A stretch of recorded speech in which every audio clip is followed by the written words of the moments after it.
بسم اللہ الرحمن الرحیم۔ تمام تعریفیں اللہ کے لیے، درود اور سلام محمد و آل محمد کے لیے۔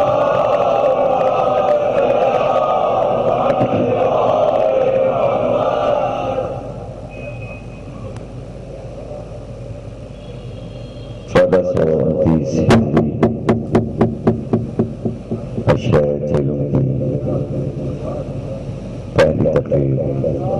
آپ حضرات سماعت فرما رہے ہیں کہ یہاں کے لیے موضوع مقرر ہوا ہے بت شکن اور بت تراش۔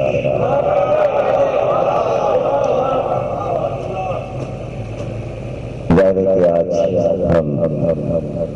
تنقیدی تقریر میں وقت صرف کریں گے اپنے موضوع کے تعارف کے لیے،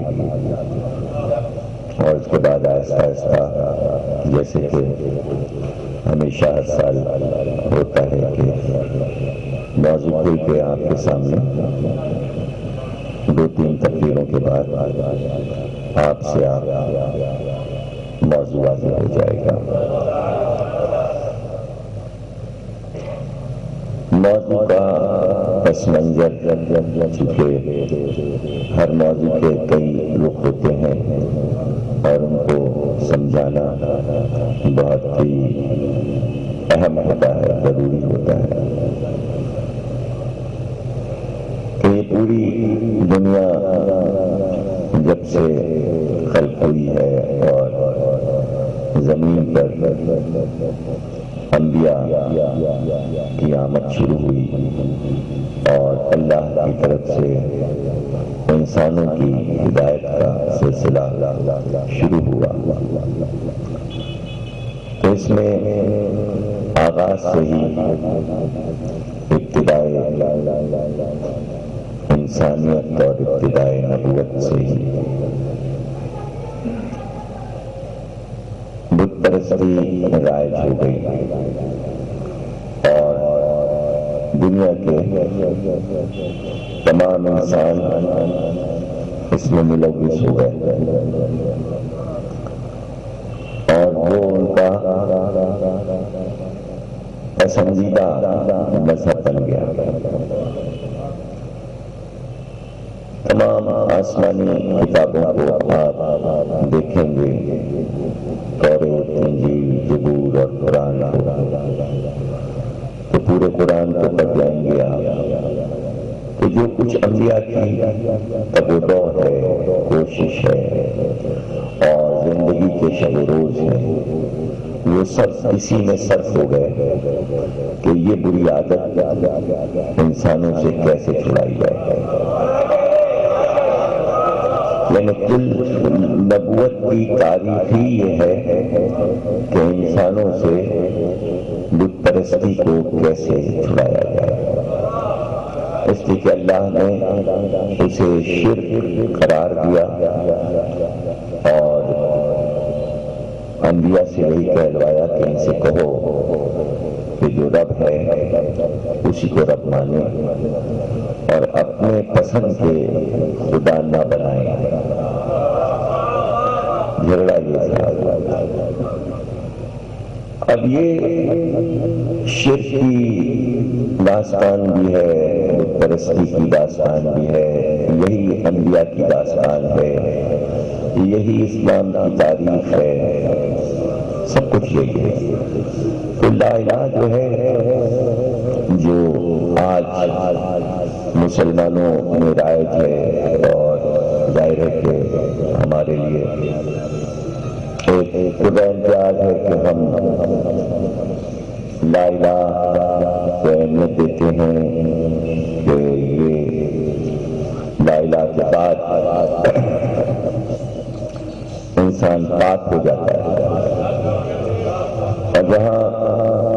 شرک ہے، بت پرستی ہے، تو اس کو ظاہر ہے کہ نجاست اللہ نے قرار دیا ہے۔ بت بھی نجس ہے، بت پرستی بھی نجس ہے۔ تو یہ کتنی مشکل منزلیں تھیں، تو ان کو سمجھنے کے لیے کہ شرک اور توحید کی داستان کو بچوں کے ذہنوں میں محفوظ کیا جائے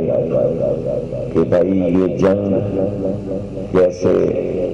آگے بڑھی، کیسے جیتی گئی، کیا اس میں پریشانیاں ہوئیں، اور اکثریت سے ان کے عقیدوں کو چھڑا دینا۔ لڑائی جو تھی وہ عقیدوں کی تھی۔ مسلمان کہتے تھے کہ ہمارا عقیدہ اپنا لو اور اپنے عقیدے کو چھوڑ دو، اس لیے کہ تمہارا عقیدہ باطل کا عقیدہ ہے اور یہ بت تمہارے کام نہیں آئیں گے، اس لیے کہ کائنات کا خالق اور مالک پروردگار ہے، اللہ ہے، اور وہی تمہاری تقدیروں کا مالک ہے۔ تم نے یہ جو بت بنائے ہیں یہ تمہارا تخیل اور تصور ہے۔ تو اس میں ظاہر ہے کہ جیسے کہ پہلی تقریر جب بھی ہماری عشرے کی ہوتی ہے، کوئی بھی عشرہ ہو، تو سوالات قائم کرنے پڑتے ہیں۔ جب تک ہم سوال قائم نہیں کریں گے اور ان کے جوابات نہیں آئیں گے تو آگے کی مجلسیں ہونا مشکل ہو جائیں گی۔ تو پہلی ہی تقریر میں ہمیشہ ہم سوالات قائم کر لیتے ہیں، تو جو بھی سوالات آپ کے ذہن میں آئیں تو اس سے پہلے ہم خود ہی وہ سوالات ذہن میں ہمارے آ جاتے ہیں تو ہم خود ہی قائم کر لیتے ہیں، اور اگر بعد میں پھر کوئی اور سوال اٹھا موضوع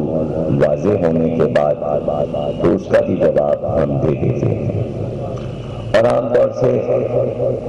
یہ بات آپ کو ہمارے یہاں ملے گی کہ ہم خود ہی سوال کرتے ہیں اور خود ہی جواب دیتے ہیں۔ میں نے پوری مجلس میں آپ کو اگر اس نظریے سے سنے تو آپ کو وہ بات واضح ہو جائے گی کہ یہ سوال ہے اور یہ اس کا جواب ہے، تو پھر دوسرے کو سوال کرنے کی ضرورت ہی نہیں رہ جاتی، اس لیے کہ ہم خود ہی اپنے بیان پہ ایک اعتراض قائم کر لیتے ہیں اور پھر دلائل سے اس اعتراض کو ہم دور کر دیتے ہیں، اور آپ کو اطمینان ہو جاتا ہے کہ بات واضح ہو گئی۔ تو اب یہاں پر پہلا سوال جو اٹھتا ہے وہ یہ کہ آدم کے آنے کے بعد جب توحید کا پیغام آیا اور آدم سے ہی انسانیت بڑھی اور سب اولاد آدم تھے اور سب کو یہ معلوم تھا کہ اللہ جو ہے وہ دکھائی نہیں دیتا اور دکھائی نہیں دے گا، لیکن وہ ہمیں دیکھ رہا ہے، ہمارے اعمال کو دیکھ رہا ہے اور اس کو ہم کبھی نہ دیکھ سکیں گے۔ تو یہ باتیں تو آدم نے اپنی اولاد کو بتا دی تھی، سمجھا دی تھی۔ تو کس وقت ایسا ہوا کہ یہی توحید پرست قوم بعد میں بت پرست بن گئی؟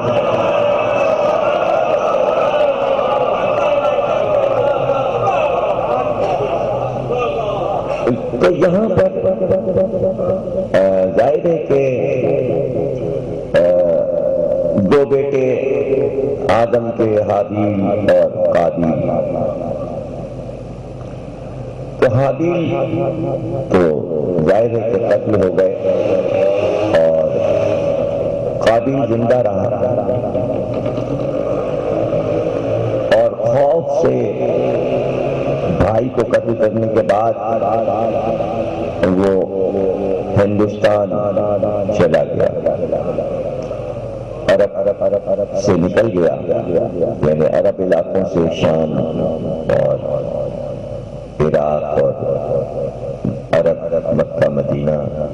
جو کہ ابھی ان زمینوں کے نام نہیں پڑے ہیں لیکن مثالوں کے لیے سمجھانا پڑے گا کہ ابھی شام کا نام شام نہیں ہے، عراق کا نام عراق نہیں ہے، عرب کا نام عرب نہیں ہے، ابھی تو زمین بس ایک زمین ہے اور اس کا نام اللہ نے عرض رکھا ہے۔ ابھی تو ایک لفظ ہے چھوٹا سا عرض، اور اس کو واضح کر دیا ہے انی جاعل فی الارض خلیفہ، تو اس عرض پر ہم ایک خلیفہ بنا رہے ہیں۔ تو ظاہر ہے کہ عرض ایک چھوٹی سی چیز ہے، اس کے ٹکڑوں میں تقسیم ہونے کے بعد پھر یہ ہوا کہ کوئی شام کا خلیفہ ہے اور کوئی عرب کا خلیفہ ہے اور کوئی عراق کا خلیفہ ہے، تو یہ تو چھوٹے چھوٹے خلیفہ ہیں۔ اللہ نے بہت بڑے خلیفہ کا اعلان کیا ہے کہ عرض کا خلیفہ ہے، زمین پہ ہم اس کو اپنا وارث بنا کر بھیج رہے ہیں۔ تو اس وقت کوئی ہندوستان بھی نام نہیں ہے کسی جگہ کا، بلکہ وہ اپنے مشرق کی طرف بھاگتا ہے۔ مشرق کا نام بعد میں ہندوستان ہو گیا، تو چونکہ گھنے جنگل تھے وہاں اور ان میں چھپنے کا ایک تصور اس کے ذہن میں خوف بیٹھ گیا تھا کہ آدم مجھے سزا دیں گے، باپ مجھے سزا دیں گے، تو اس سزا سے بچنے کے لیے اس کو کوئی آڑ چاہیے تھا، تو وہ جنگلوں میں بھٹکتا رہا، اندر ہی اندر اپنے آپ کو سمجھتا رہا کہ درختوں کے جھنڈ میں اور پتوں کی آڑ میں ہم اپنے کو محفوظ پاتے ہیں کہ ہم سے انتقام نہ لیا جائے۔ اب ظاہر ہے کہ بہت سی چیزیں ایسی بھی آئیں گی کہ جو تحقیق سے متعلق ہیں اور جو کچھ آپ نے سنا ہے اس سے ذرا سا ہٹ کے ہوگا، تو اسے قبول اس لیے کر لیجیے گا کہ اگر وہیں پہ آپ الجھ گئے تو موضوع رہ جائے گا۔ تو جو چھوٹی چھوٹی باتیں بیچ میں آئیں ان پہ آپ کو سوچنا نہیں ہے، اس لیے کہ وہ ہمارا موضوع نہیں ہے۔ ہمارا جو اصل موضوع ہے وہ اپنی جگہ رکھا رہے گا، لیکن اس موضوع کو واضح کرنے کے لیے کچھ باتیں ایسی ہیں کہ جو ہمیں سمجھانا پڑیں گی اور بتانا پڑیں گی، اور وہ یہ ہے کہ مشہور یہی ہے کہ جب آدم آئے تو انسانی سفر کا آغاز ہوا، مشہور یہی ہے، لیکن ایسا ہے نہیں، ایسا ہے نہیں۔ اگر ہم ایسا مان کے خاموش بیٹھ جائیں گے تو آج ایک علم ارضیات کا جو ہے، ارضیات کا علم جو ہے، جیولوجی کا علم جو ہے، زمینی علم جو ہے، تو اس میں روزانہ یہ خبریں آتی ہیں کہ چائنا میں کھدائی ہوئی ہے اور ایک ہڈی کا ڈھانچہ ملا ہے، وہ 30 کروڑ برس پرانا ہے، اور فلانا شمالی امریکہ میں کھدائی ہوئی ہے تو ایک ڈھانچہ ملا ہے، فلاں جگہ کھدائی ہوئی ہے گہرائی میں ایک سر ملا ہے، لیکن ہڈی کی ساخت بتا رہی ہے کہ یہ اتنے لاکھ برس پرانا ہے۔ تو اسلامی تاریخ آدم کو یہ کہتی ہے کہ کل 10,000 برس اب تک ہوئے ہیں آدم کو پیدا ہوئے، 10,000 برس میں 1,24,000 انبیاء آئے ہیں، اور آج کی جدید سائنس یہ کہہ رہی ہے کہ انسانیت آدم سے پہلے زمین پہ موجود تھی۔ تو اب یہاں پر ہو رہا ہے ٹکراؤ، لیکن اس ٹکراؤ میں کوئی پریشانی کی بات نہیں ہے۔ ہمارے ائمہ نے بھی یہ بات بتائی ہے کہ اس عرض پر آدم سے آنے سے پہلے حکومتیں قائم تھیں اور کچھ مخلوقات حکومت کرتی تھیں، حکومتیں کرتی تھیں۔ تو اب یہ کہ اس کو میں بیان اس لیے کرنا چاہتا ہوں کہ بیک گراؤنڈ ذہن میں موضوع کا رہے۔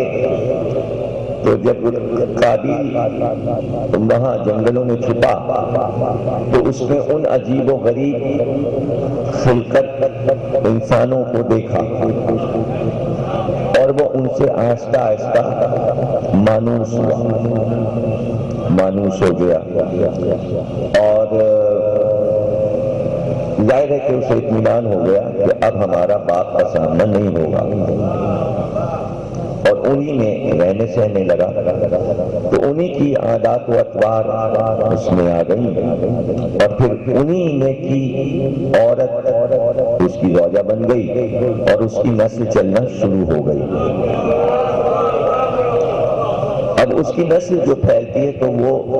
عرب کے مشرق میں، یعنی جسے بعد میں ہندوستان کہا گیا، تو اس میں پہاڑی علاقے تبت ہے اور برما ہے اور لنکا ہے اور انڈونیشیا، ملائیشیا، یہ سارے علاقے کور کر لیے قابیل کی اولاد نے۔ اب یہ جو خلقت ادھر بڑھ رہی ہے، اولاد آدم جو شیش کی اولاد ہے، آدم کے بیٹے شیش سے چلی ہے، تو یہ بے خبر ہیں اس بات سے کہ وہاں بھی کوئی خلقت ہے، اور قابیل ان میں جا چکا کہ جو اولاد آدم نہیں ہے، ان کا رنگ الگ ہے، ان کی نسل الگ ہے، ان کے رہنے سہنے کے طریقے الگ ہیں، وہ ساری چیزیں ہم آپ کو بتائیں گے تو وہ باتیں واضح ہو جائیں گی۔ تو آئمہ کا یہ کہنا کہ آدم سے پہلے بھی اس زمین پر مخلوقات آباد تھیں اور وہ بھی حکومتیں کر چکی تھیں، لیکن ان کو فنا کر دیا گیا تھا، اس کے بعد آدم کی خلقت ہوئی۔ اگر آپ یہ بات نہیں مانیں گے تو آپ کے سمجھ میں قرآن کی یہ آیت نہیں آئے گی کہ جب آدم بننے لگے تو فرشتوں نے اللہ سے یہ کہا کہ اس کو کیوں بنا رہا ہے، یہ زمین پہ جا کے خوریزی کرے گا۔ اس کے معنی یہ کہ فرشتے آدم سے پہلے زمین پر خوریزی دیکھ چکے تھے، تو وہ یہ جانتے تھے کہ یہ بھی زمین پہ جا رہا ہے، تو جو بھی زمین پہ جاتا ہے وہ خوریزی کرتا ہے، ورنہ فرشتوں کے وہم و گمان میں یہ علم غیب کہاں سے آ گیا تو یہ خوریزی کرے گا۔ تو اس آیت کو سمجھنے کے لیے تاریخ کے اس حصے پر یقین رکھنا ضروری ہے۔ اب رہ گیا یہ کہ ہم الجھ پڑیں کہ نہیں آدم سے ہی دنیا شروع ہوئی ہے، تو وہ عقیدہ کہ جو ہم بچپن سے سن رہے ہوں اور کسی چیز کو ہم نے سن لیا ہو تو اس پہ جم کے بیٹھ جانے کی ضرورت نہیں کہ اتنا ہی ہے، اس لیے کہ علم کبھی محدود نہیں ہوتا، کبھی علم محدود نہیں ہوتا۔ تو مولا کائنات کا بیان اور وہ پورا خطبہ موجود ہے اس بات کو سمجھنے کے لیے کہ جب پوچھنے والے نے پوچھا کہ مولا آدم سے پہلے کیا تھا، آپ نے کہا آدم،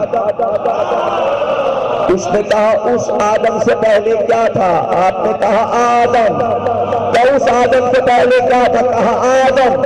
کیا تو قیامت تک پوچھتا جائے گا، میں کہتا جاؤں گا آدم سے پہلے آدم، آدم سے پہلے آدم، آدم سے پہلے آدم۔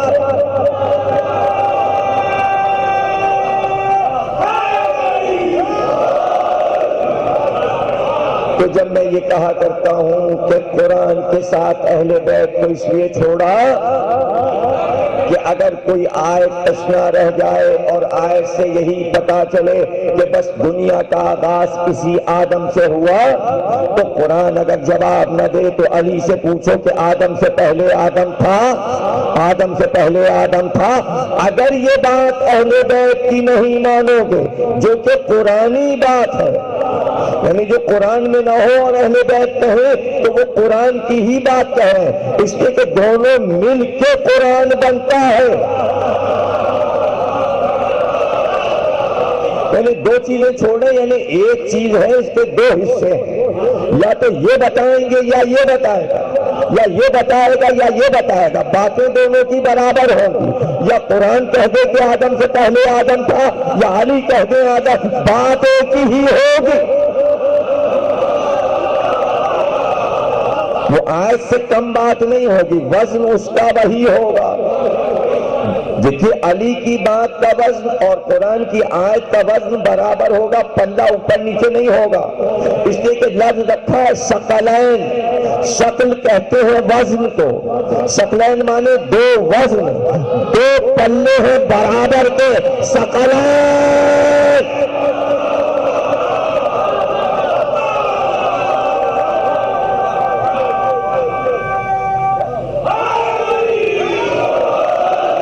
سمجھے نا؟ اور اس میں ثقل میں کشش ثقل، یعنی زمین اپنی طرف کھینچتی ہے، یہ سائنس کا فلسفہ ہے۔ دو ایسی چیزیں رکھی ہیں کہ ایسا وزن ہے کہ کہیں بھی جاؤ یہ دونوں چیزیں تمہیں اپنی طرف کھینچ رہی ہیں۔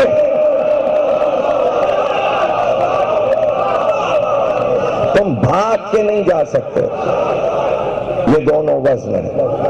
برابر کے، یہ کہہ دیں یا یہ کہہ دیں۔ تو اب جملہ یہ کہنا ہے کہ جب علی یہ کہہ دیں کہ آدم سے پہلے آدم، آدم سے پہلے آدم، آدم سے، اب 2 لاکھ مرغے چائنا کھود کے نکالے اور کہ 2 کروڑ برس پہلے کا موٹا ہے، تو علی تو کہہ چکے آدم سے پہلے آدم، آدم سے پہلے۔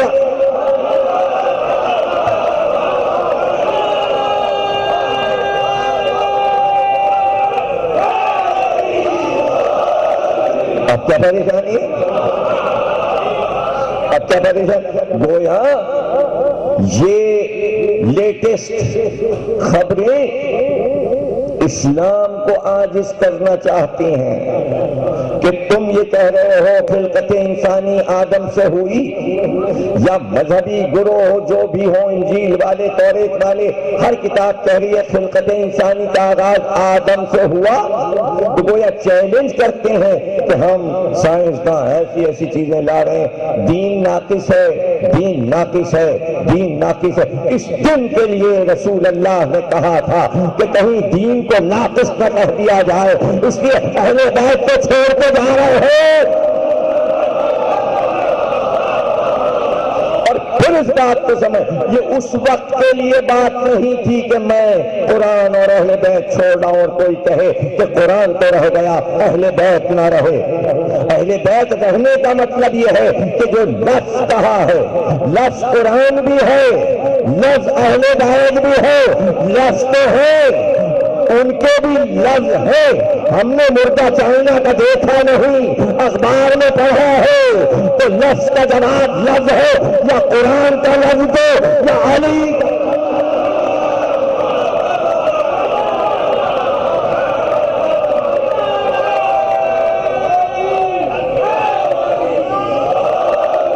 آدم سے پہلے آدم،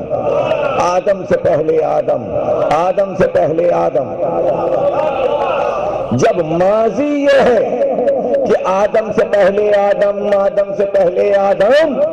تو اب مستقبل بدلے گا نہیں۔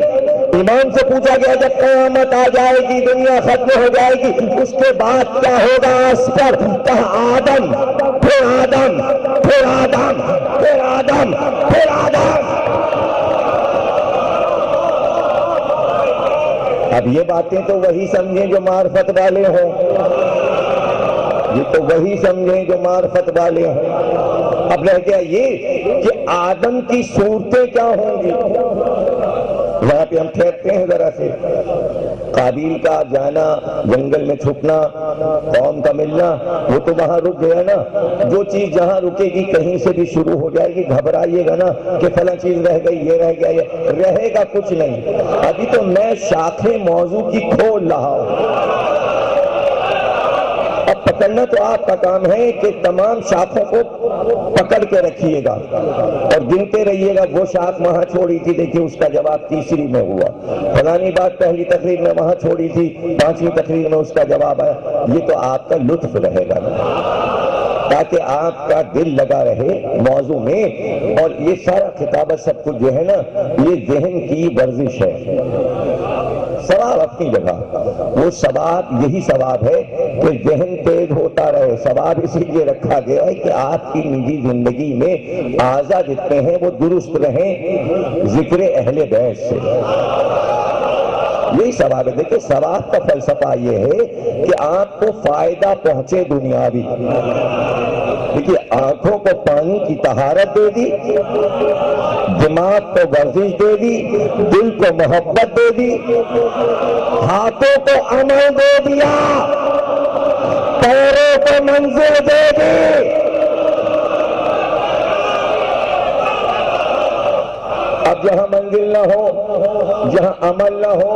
جہاں طہارت نہ ہو، جہاں ورزش نہ ہو، جہاں محبت نہ ہو، تو پھر کیا ہے؟ لوتھڑا ہے انسان، گوشت اور ہڈیوں کا ڈھانچہ ہے، اس کے اندر ہے کیا؟ جذبوں ہی سے تو انسان انسان ہے۔ پھر وہ انسان کب ہے؟ وہ تو اپاہج ہے، پڑا ہوا ہے کوما میں، جذبات سے آ رہی ہے، نہ محبت ہے، نہ نفرت ہے، نہ غصہ ہے، نہ شفقت ہے، نہ عمل ہے، نہ کسی کو دیکھ رہا ہے، نہ کسی کی بات سن رہا ہے، نہ کچھ سوچ رہا ہے، وہ تو کوما میں، وہ تو آدھا مر چکا ہے۔ تو آدھے مرے ہوئے انسان اور ہوتے ہیں اور ہر وقت زندہ انسان اور ہوتے ہیں، جن کا قلب بھی جاگ رہا ہو، جن کا دماغ بھی جاگ رہا ہو، جن کی آنکھیں بھی روشن ہو، جن کا ایک ایک جسم کے حصے سے ایمان کی روشنی پھوٹ رہی ہو، تو یہ چیزیں جو ہوتی ہیں وہ آپ کے لیے یہی ثواب ہے، ثواب کا فلسفہ یہی ہے۔ تو اب قابیل اگر وہاں چلا گیا ہے تو اسے وہیں رہنے دیجیے، ہم وہاں پھر باتیں کریں گے کہ کیا ہوا اور کیسے ہوا، لیکن اس وقت گفتگو یہ ہے کہ آدم کے بعد آدم اور آدم سے پہلے آدم، تو میں نے لفظ کہا کہ صورتیں بدلتی رہیں، اس لیے کہ ہم تو بس یہ جانتے ہیں کہ صاحب ایک قصہ ہے قرآن میں کہ اللہ نے پتلا بنایا اور کہا سجدے میں جھک جاؤ، یہاں سے آدم کا آغاز ہو گیا۔ یہ ایک آدم کا قصہ آپ کو پتا چلا ہے نا، لیکن دو چیزیں چھوڑی ہیں پیغمبر نے، قرآن اور اہل بیت، تو دونوں سے پوچھیں گے کہ آدم کا فلسفہ کیا ہے۔ اب یہ سب بھول جائیے کہ کیا ہے کیسے، یہ ہزار بار کا سنا قصہ ہے کہ پتلا بنا اور اللہ نے کہا سجدے میں جھک جاؤ، اور پھر یہ ہوا اور پھر یہ ہوا اور پھر جنت سے نکالے گئے اور یہاں آ گئی ہے، یہ اپنا قصہ ہے۔ لیکن آدم سمبل کس چیز کا ہے؟ یعنی اشارہ کس چیز کا ہے؟ آدم سمبل ہے نسل جاری ہونے کا۔ بس دیکھیے آدم کل اتنا ہمارے کام کا ہے، یعنی آدم آیا تو انسان پیدا ہونا شروع ہوئے، نسل بڑھنا شروع ہوئی، یہ ہے سمبل۔ تب جہاں انسان ختم ہو جائے فوراً وہاں آدم کی ضرورت پڑے گی۔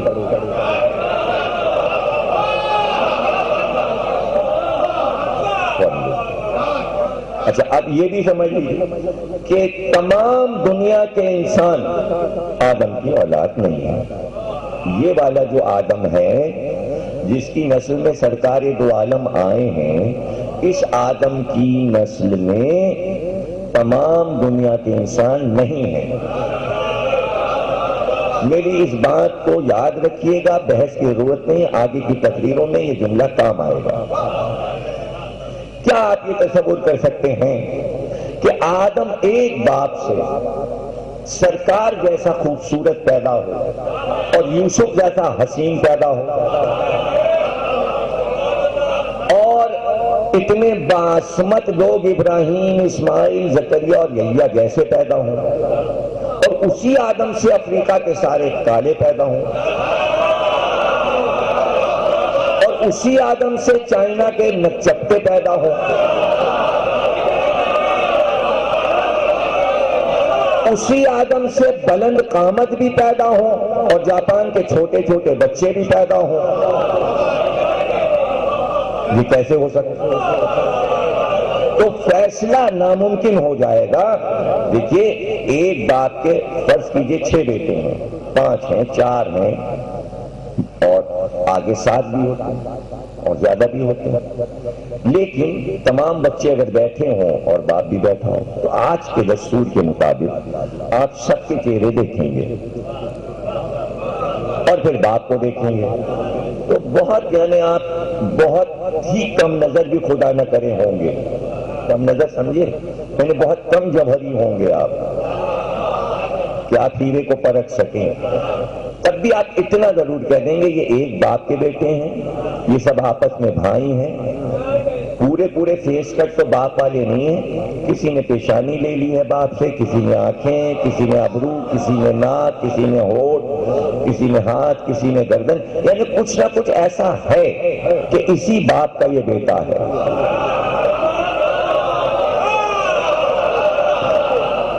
اچھا، اب میں ایک خوبصورت آدمی آپ کے سامنے بٹھا دوں، اس کے بعد میں 5-7 لڑکے پکڑ کے لاؤں اور انہیں بٹھا دوں، اس میں ایک افریقن حبشی ہو، ایک چائنا کا ہو، ایک جاپان کا ہو، ایک ہالینڈ کا ہو، ایک سفید بالکل ہو، بے رنگ انگلینڈ کا، زرد رنگ کا سفیدہ، اور میں 5 آدمی بٹھاؤں، میں کہوں یہ سارے بھائی ہیں اور اس آدمی کے بیٹے ہیں، تو آپ کہیں گے ناممکن۔ تو آج جب آپ کہتے ہیں دیکھ کر ناممکن، تو یہ کیسے ہو سکتا ہے کہ 7 رنگ کے لوگ ایک ہی آدم کے بیٹے ہو؟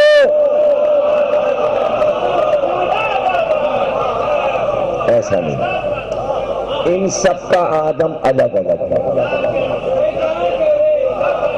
ان سب کا آدم الگ ہے۔ اب ایک دلیل دے دوں آپ کو، یعنی جب علی نے کہا آدم سے پہلے آدم، آدم سے پہلے آدم، آدم سے پہلے آدم، تو چائنا کا آدم الگ ہے، افریقہ کا آدم الگ ہے، امریکہ کا آدم الگ ہے، یورپ کا امریکہ اور یورپ کا آدم الگ ہے، انڈونیشیا، ملائیشیا، ہانگ کانگ کا آدم الگ ہے،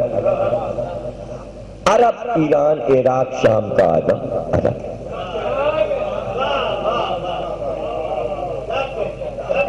اور دلیل میں آپ کو دے رہا ہوں، یعنی یہ جو ہمارا آدم ہے جس کی نسل میں 1,00,000 انبیاء آ رہے ہیں، قرآن تو یہی کہتا ہے اس نسل میں انبیاء آئے، اس نسل میں انبیاء آئے، سمجھے نا؟ تو اب کہا جا رہا ہے کہ آخری آئے اور اس کے بعد اب قیامت آئے گی، اعلان ہے نا قرآن میں بار بار، قیامت آئے گی، قیامت آئے گی، قیامت آئے گی، چاند سورج ٹکرا جائیں گے، پہاڑیاں آپس میں ٹکرا جائیں گی، یہ ہوگا، وہ ہوگا، وہ ہوگا، یعنی فنا ہے۔ کہیں یہ ثبوت نہیں ملتا کسی آسمانی کتاب میں کہ علی جو کہہ رہے ہیں کہ آدم سے پہلے آدم تھا، آدم سے پہلے آدم تھا، تو ہر آدم کے دور میں قیامت آئی ہو۔ اگر قیامت آئی ہوتی تو ہم کیسے بیٹھے ہوتے؟ دنیا فنا ہو چکی ہوتی۔ اس کے معنی کسی بھی آدم کے لیے قیامت نہیں آئی، جب قیامت نہیں آئی تو نسلیں باقی رہیں۔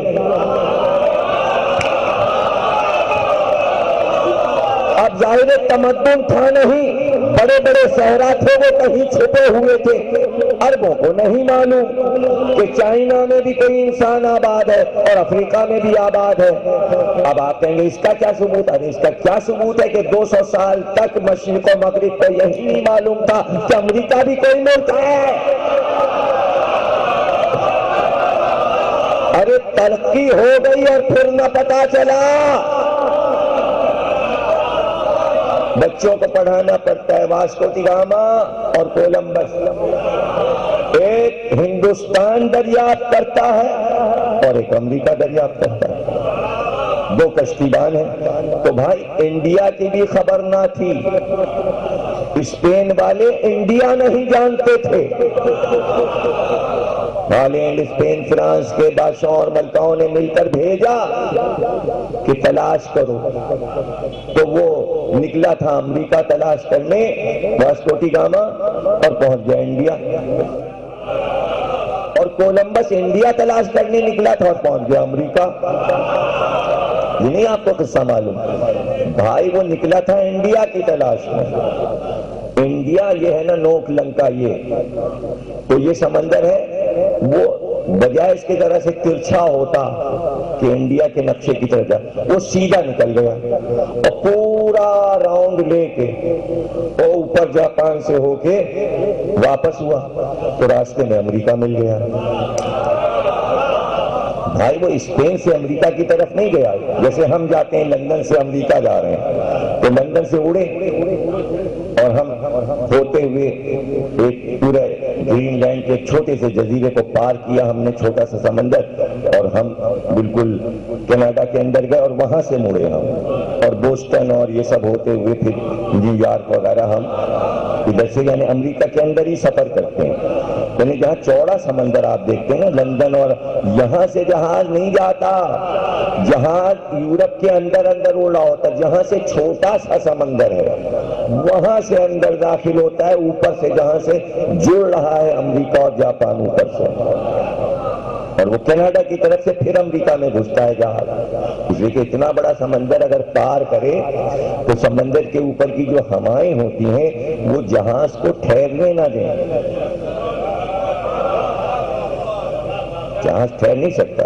30,000 35,000 40,000 فٹ کے اوپر کی بلندی پہ لے جاتے ہیں، یہ سمندر سے جو پانی اٹھتا ہے درمیان کا تو عالم ہی کچھ اور قیامت ہے۔ یہ تو آپ تو کراچی کا سمندر دیکھتے ہیں، بیچارہ بہت ہی شریف ہے،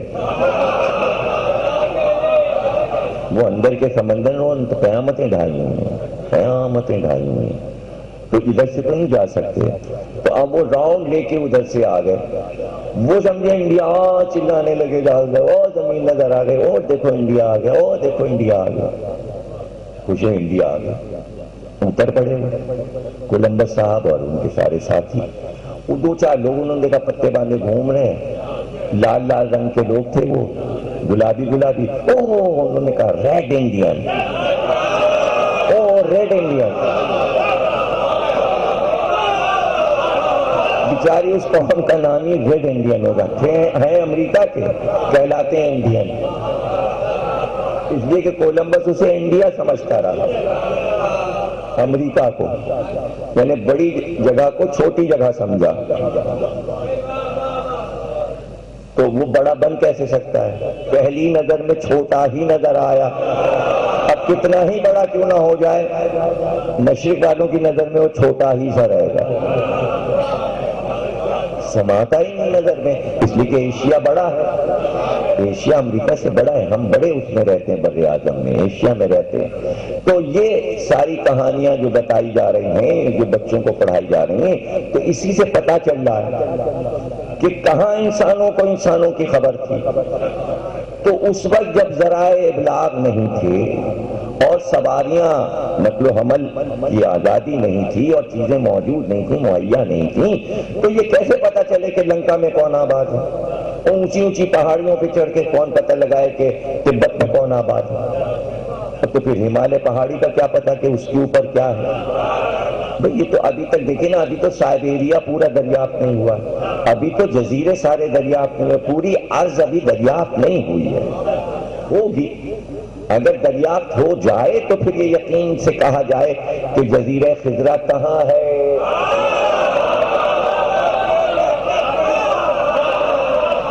اور جزیرے مل جائیں تو پھر اس کی بھی بات ہو جائے گی۔ تو کوئی دنیا چھوٹی سی تو نہیں ہے کہ امام کہیں رہ نہیں سکتے، اور رہ گیا آنا جانا، اب آنا جانا کیا دشوار رہا، اور رہ گیا پہچان لینا، تو ہم کتنوں کو پہچانتے ہیں؟ ہم اپنے قریبی لوگوں کو نہیں پہچانتے، پہچان کی بات چھوڑ دیجیے، آپ اگر پہچان کی بات کرتے ہیں کہ امام آئے اور چلے گئے ہم نہ پہچان سکے، تو آپ کہیں گے کیا دلیل ہے کہ وہ آتے ہیں اور ہم نہ پہچان سکے؟ آپ کیسے کہہ رہے ہیں؟ اور میں سامنے کی بات کہہ دوں، اللہ کہتا ہے میں تمہاری شہرت سے بھی زیادہ قریب ہوں، اتنے قریب ہے اب تک پہچان کہاں ہے؟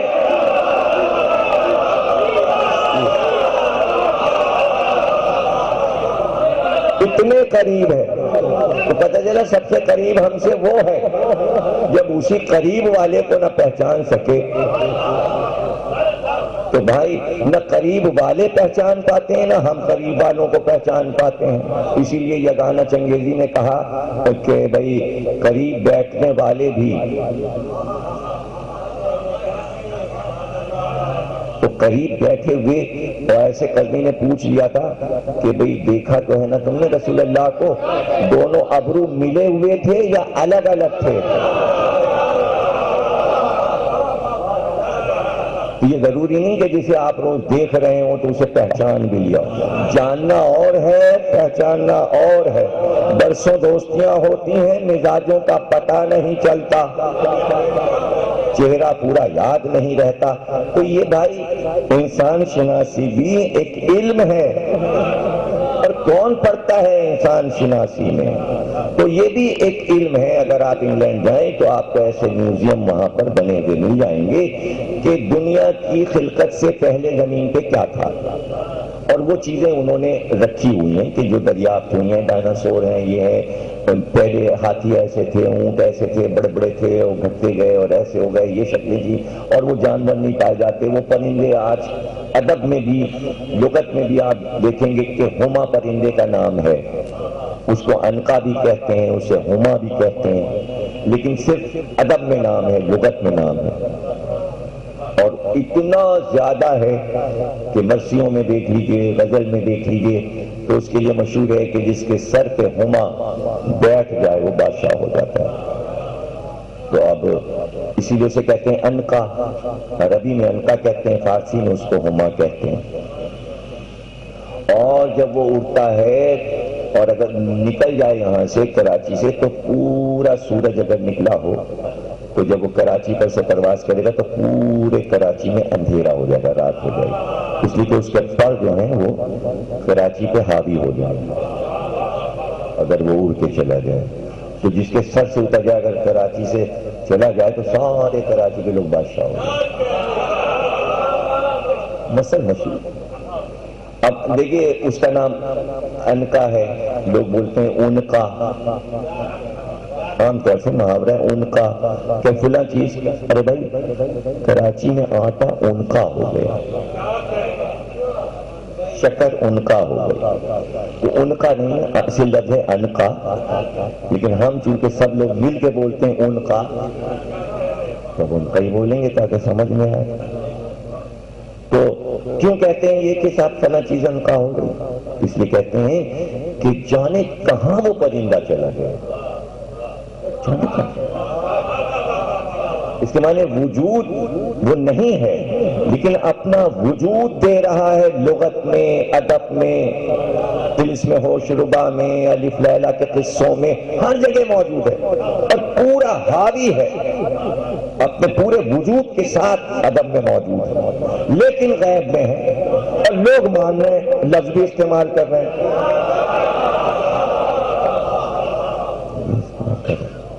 چونکہ سر کا تاج کہلاتا ہے، اس لیے میر انیس نے تشبیہ دی حضرت عباس کے علم سے. تو حضرت عباس نے جب پھریرا کھولا تو علم جو تھا وہ ہما بن گیا. یعنی وہ ہما نظر نہیں آ رہا ہے، لیکن اگر ہما دیکھنا ہے تو عباس کا علم دیکھ لو، جو اس کے نیچے آ گیا وہ بادشاہ بن گیا.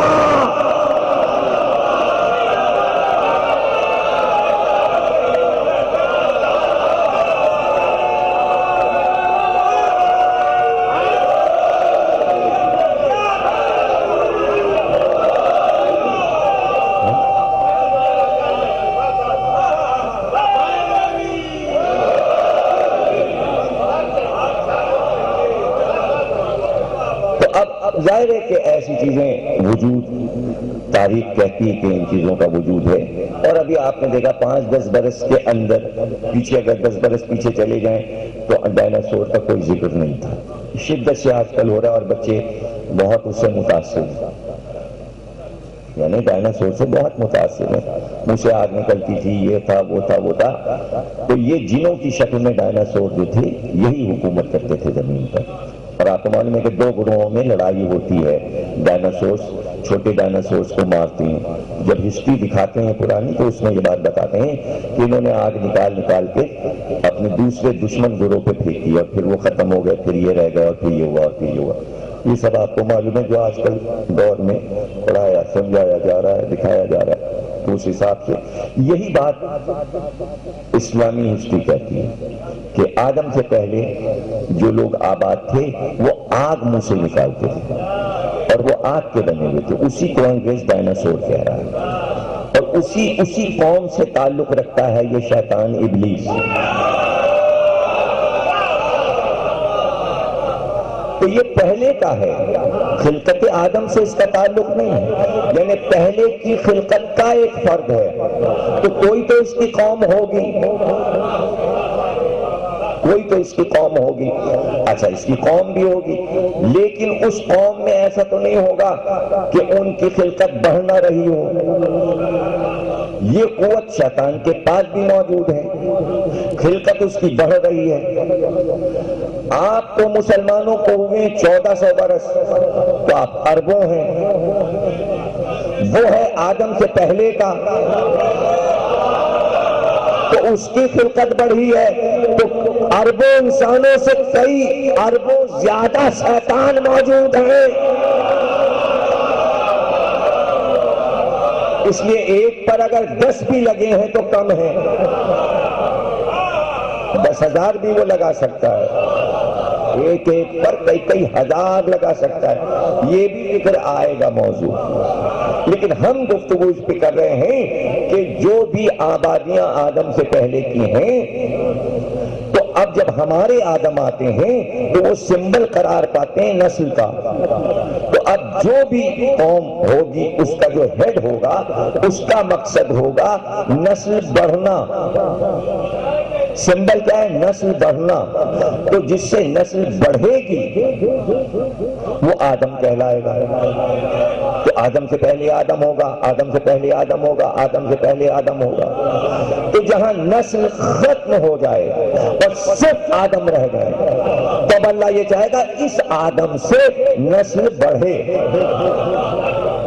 اس کے معنی کبھی ایسا ہوا ہے کہ ایک آدم کی نسل ختم ہوئی تو پھر اللہ کو ایک اور آدم بنانا پڑا، پھر ایک اور آدم بنانا پڑا، پھر ایک اور آدم بنانا پڑا، پھر نسل ختم ہو گئی، پھر ایک آدم بنانا پڑا، پھر نسل ختم ہوئی، پھر ایک آدم بنا۔ اب یہ ایک پوری تفصیل ہے کہ نسل ختم کیوں ہو رہی ہے، وجوہات کیا ہیں۔ اس کے معنی دشمن کہیں پیچھے لگا ہوا ہے جو نسل کو ختم کر رہا ہے۔ تو وہ جو آدم سے نسل انبیاء کی ہوتی ہوئی آئی حضور تک، آدم سے آدم کی نسل چلی اور محمد تک آئی، محمد کی نسل بڑھی، ہجرت کے بعد 50-60 سال، اور وہ ہو گئے بہت سے، نسل محمد میں ہو گئے بہت سے۔ کربلا میں سب کو دشمن نے مار ڈالا، اب بنی ہاشم اور اس آدم اور انبیاء کا ایک اور آدم بنے گا، آدم میں آدم بنے گا، تو ایک بچا سید سجاد آدم ثانی۔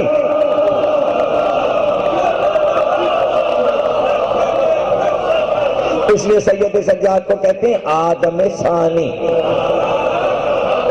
دشمن نے نسل ختم کی،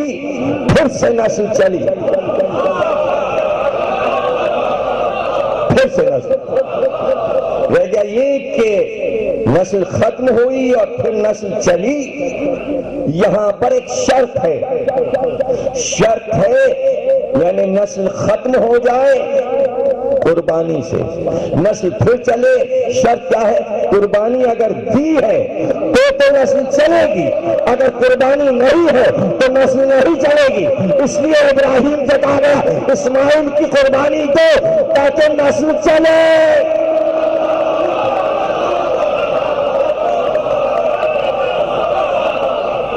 تاکہ نسل چلے۔ اب یہ ہم اس کی وضاحت بھی کر دیں گے۔ یہ جو میں نے کہا کہ آدم کے بعد پھر آدم اور آدم کے پھر آدم، اب نام بدل جائے گا۔ آدم سے پہلے آدم، آدم سے پہلے آدم، آدم سے پہلے آدم، لیکن اب یہ نہیں ہوگا۔ اب جو آئے گا خلقت انسانی کے بعد تو اب اسے آدم نہیں کہیں گے کہ آدم کے بعد آدم، آدم کے بعد آدم، آدم کے بعد آدم آتا رہے گا اور یہ دنیا اسی طرح باقی رہے گی۔ اب حدیث میں یہ ہے کہ اب یہ کہا جائے گا مہدی کے بعد مہدی، مہدی کے بعد مہدی۔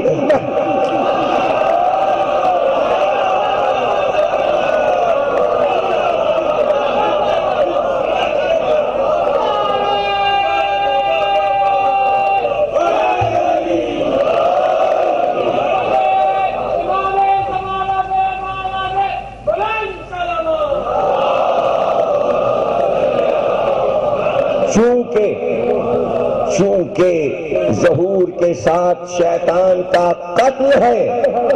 شیطان کی نسل کو ختم کیا جائے گا، اس لیے اب آدم کی ضرورت نہیں ہے۔ اور جب مہدی آ جائے اور پھر مہدی کے بعد مہدی کا بیٹا کائنات کا عرش کا مالک بنے، پھر اس کا بیٹا، پھر اس کا بیٹا، پھر اس کا بیٹا، 300 نسلوں میں امام مہدی کے بیٹوں میں نسل میں جائے گی حکومت، اور سب کو مہدی کہا جائے گا۔ اور یہ طے نہیں ہے کہ کب حکومت ختم ہو جائے گی، اس لیے کہ پہلے مہدی کو جو ہمارا امام ہے 12واں، صرف اس کی نسل جو ہے اور وہ حکومت کرے گی، اور بڑھے گی نسل تو جو امام حکومت کریں گے وہ 9 سال ہے، لیکن ہر سال کا ایک دن 1000 برس کے برابر ہے۔ تو ہم ان سب پر بھی گفتگو کر لیں گے، آخری تقریروں تک جاتے جاتے ہم آدم سے شروع کر مہدی تک آ جائیں گے، اور اس پہ حیرانی نہ ہو، اس لیے کہ ظہور کے قریب یہ لکھا ہے کہ مشرق سے سورج نکلتا ہے اور مغرب میں ڈوبتا ہے، چاند مغرب سے نکلتا ہے اور مشرق میں ڈوبتا ہے، لیکن حدیث میں یہ ہے کہ آفتاب مغرب سے نکلے گا، جہاں ڈوبتا ہے وہاں سے نکلے گا، تو آفتاب کی گردش بدل جائے گی، جب گردش بدلے گی تو راؤنڈ بدلے گا، ابھی تو چھوٹا سا راؤنڈ کرتا ہے، کل 12 گھنٹے میں دن پورا کرتا ہے، جب دور سے راؤنڈ بنائے گا تو ایک دن 1000 برس کا ہو جائے گا، روشنی اور بڑھ جائے گی، روشنی اور بڑھ جائے گی، زندگی اور بڑھ جائے گی، ہم سائنس کے ذریعے بھی سمجھا دیں گے، چونکہ فضا بدل جائے گی، ہوا بدل جائے گی، اپنی ماہیت کو چاندنی اور دھوپ بدل لے گی، زمین اپنے سسٹم کو بدل دے گی، اس لیے کہ مہدی آواز دیں گے ٹھوکر لگا کے، خزانوں کو اگل دیں گے، زمین خزانے اگلتے گے، جہاں مہدی قدم رکھیں گے زمین پھٹے گی، اور جواہرات آپ سے کھدائیاں نہیں کرنی پڑیں گی، کتال لے کے یہاں سے پھر روزہ نکال لو، یہاں سے نیلم، یہاں سے اب پسینے پوچھے جا چکے، محنتیں ہو چکی، اب محنت نہیں ہے، اب محنت کا ثمر ہے، اور محنت یہ پھاوڑا نہیں ہے، محنت کا نام ہے مودت،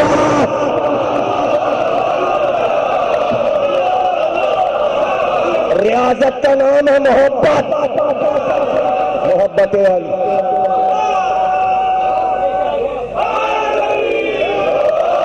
اب محنت نہیں ہے، اب ثمر ہے، اور پھر یہ بھی ہے کہ جس وقت ٹھوکر ماریں گے زمین کو، زمین خزانے اگلے گی، اور اس کے بعد انسانوں کو پکار کر آؤ، قدموں میں بکھرے پڑے ہیں جب تم ان کے لیے آپس میں ایک دوسرے کو قتل کرتے تھے، لے جاؤ، لوٹ کے لے جاؤ، یہ پڑے ہیں خزانے ٹھیکریوں کی طرح، زمین اپنے خزانوں کو اگل دے گی مہدی کی آمد پر، زمین کی سرسبزی، زمین کی زرخیزی، آسمان کی بارشیں، ستاروں کی چالیں، آفتاب کی چالیں، اور ایک حدیث یہ بھی ہے کہ جس وقت مہدی نکلا کریں گے آفتاب کا رنگ پھیکا پڑ جائے گا، پھر سورج کی ضرورت نہیں رہے گی، وہ چھپ جایا کرے گا، مہدی کا چہرہ آفتاب کی طرح کائنات کو روشن کر دے گا۔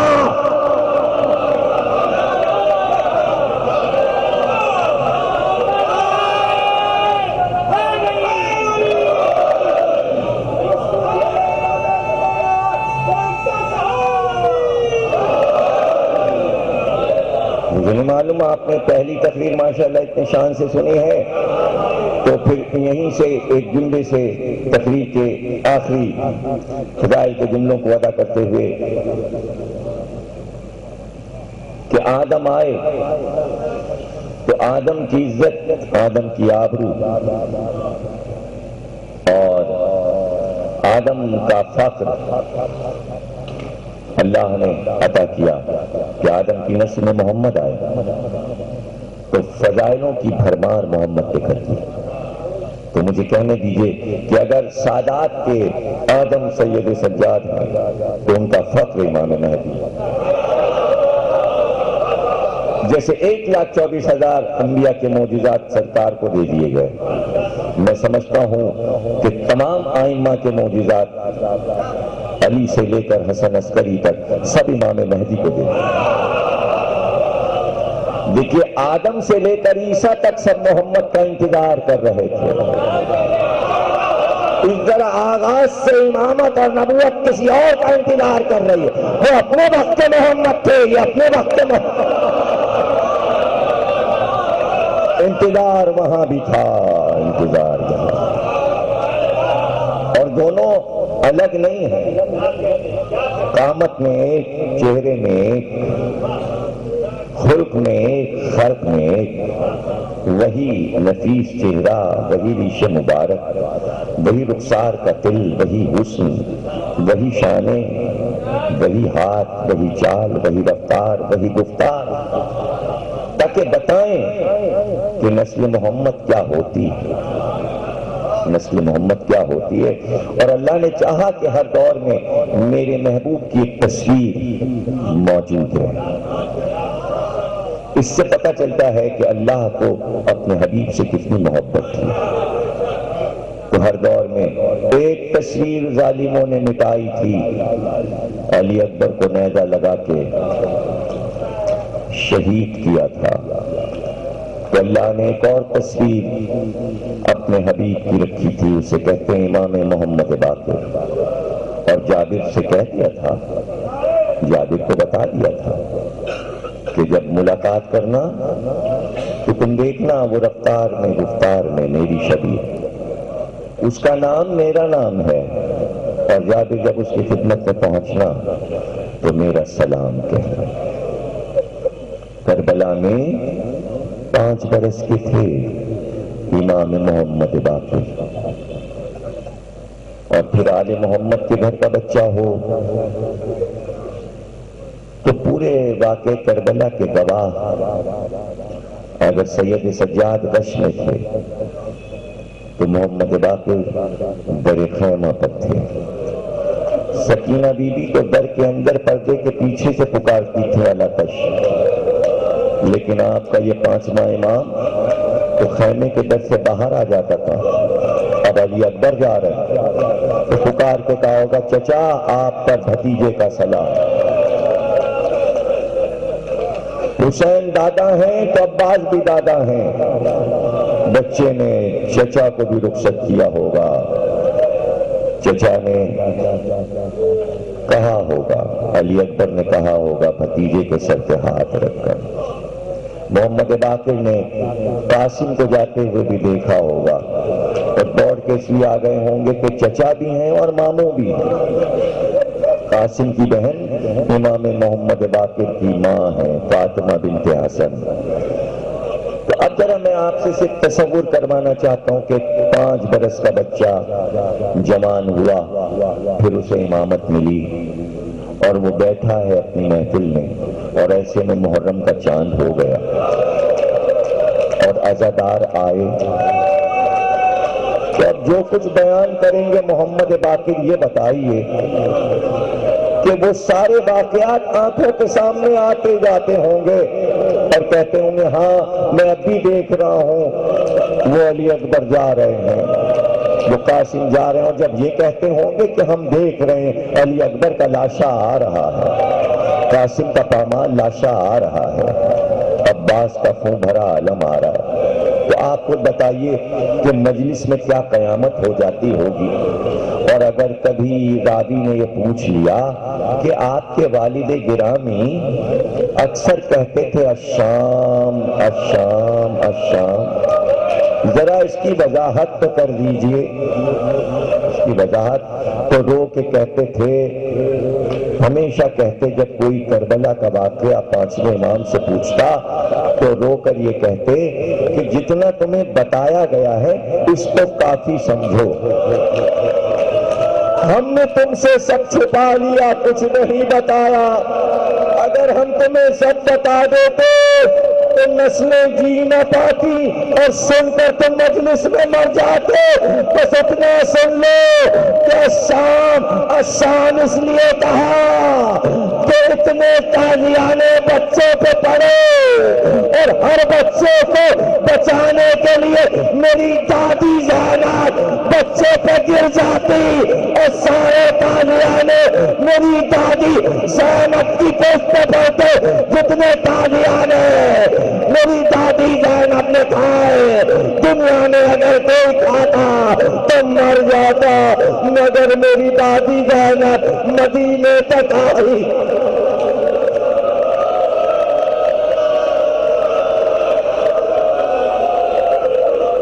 بارلا اس عبادت کو قبول فرما، ہمیں کوئی غم نہ دینا سوا غم حسین کے بعد محمد علیہ رحمت. اللہ آپ کو سلامت رکھے، آپ کی دعا کو قبول فرمائے، ان آوازوں پہ اللہ اپنی رحمت نازل فرمائے. ولائے علی صاحب کا دل مالا مال رہے، جو اولاد نرینہ نہیں رکھتے انہیں اولاد نرینہ عطا فرما، جو بیمار ہیں انہیں شفا عطا فرما، جو بے روزگار ہیں انہیں روزی عطا فرما، جو حج گزارات کرنا چاہتے ہیں انہیں گزارات سے مشرف کرا، امام زمانہ کا ظہور فرما، تعجیل فرما، بانی اللہ کی توفیقات میں اضافہ فرما.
ایک تو یہ دعائے صحت ہے